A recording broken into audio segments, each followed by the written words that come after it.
Hi, Rex Irwin talking with you this morning. It's a Saturday morning. It's a beautiful morning on the Sunshine Coast.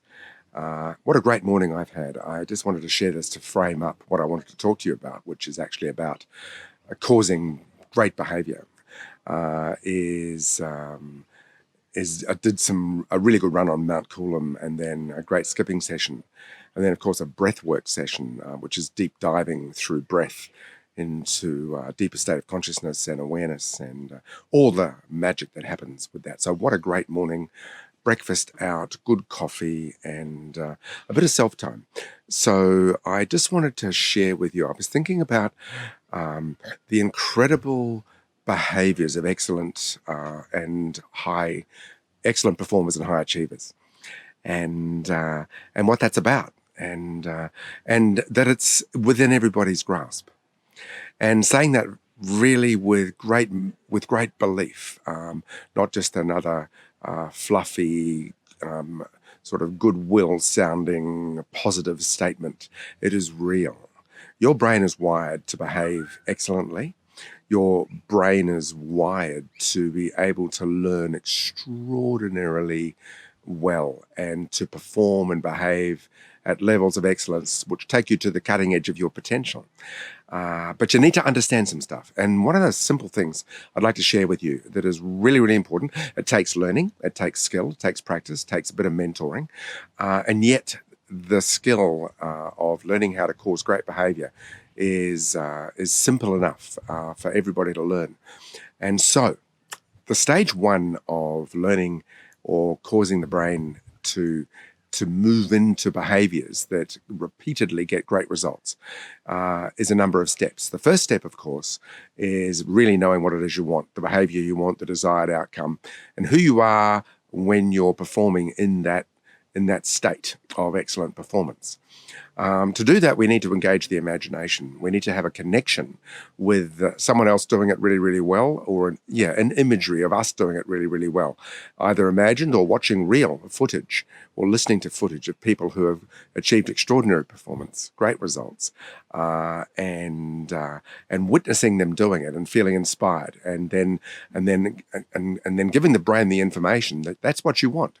You want to be able to perform somewhere up to that scale of excellence. That's stage one. Stage two is really important. What a lot of people do before I tell you the actual exercise is what a lot of people do is they rush into it and they start to effort. They start to make themselves do it, or they go to the gym, or they stop eating and they start eating excellent food, and they effort. They force themselves into this new behavior. I'm believing that through forcing themselves, they will be able to get to the desired result. But of course, what happens then is they push too hard. So they come up against pain, resistance. They start to witness themselves not being able to do it that well, and they start to align that witnessing, that view of themselves not doing well as failure. So they start to hurt and they start to feel deflated. They start to see themselves tripping or not being able to master the excellent behavior. Mistake. Stage two is utilizing the human mind's ability to habituate. It is a technique, and it doesn't take effort as such. It takes understanding.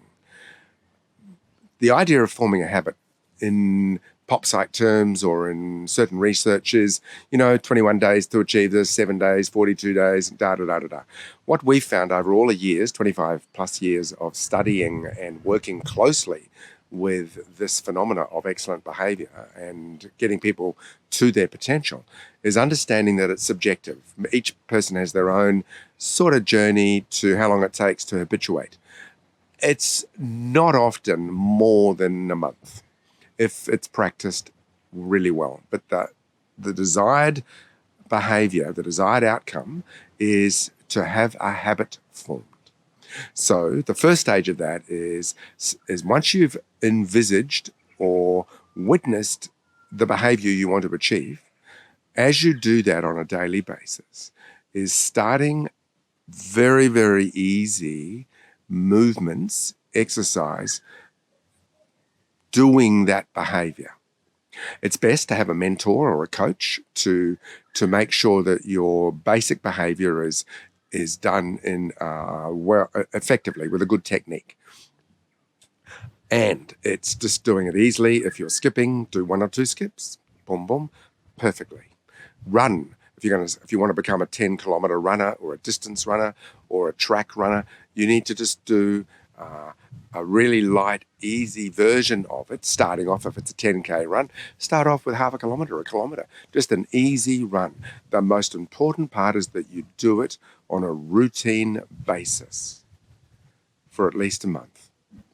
That you do it and you do it easily and lightly. And what you're doing is building the experience of pleasure, the experience of training the brain that that's the behavior you want to be doing regularly. And the vision is stage 1, which is the desired outcome. Seeing yourself or someone else doing it in an inspirationally dynamic way. So as you get that, the second stage is causing the habitual behavior.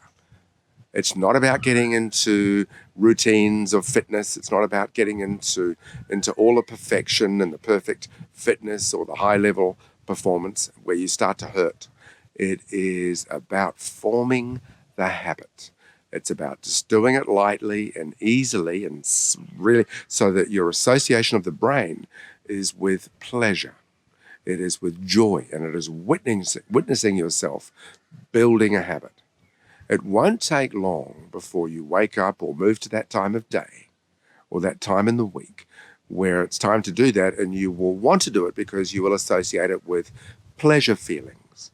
So you want the brain to elicit biochemistry of pleasure, chemistry of positive chemicals. And also to know that you're just doing it regularly. It won't take long before you start to desire the activity, the movement, the behavior. After you start to want to do it and you feel really, the habit's kicking in, then you can start looking at the routines to start to build excellence. So on that note, causing the habit is stage 2 of creating great behavior. Stage 1 is understanding what you want and building a desire toward it. Stage 2 is actually causing the habit. Stage 3 is starting to build skill.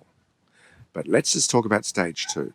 Most people who don't understand this get into stage 2, not even knowing it is, and they go, in other words, they want the desired outcome. Then they go, okay, I'm going to get up early every morning, I'm going to go for a run. And they run till they hurt and they're tired, or they run and they don't elicit pleasure. They elicit displeasure. They witness themselves not doing it very, very well. They unconsciously compare themselves with the excellent desire and where they really are, and they get disappointed and they give up. And that is so sad. Great performers understand they've got to build the habituated behavior.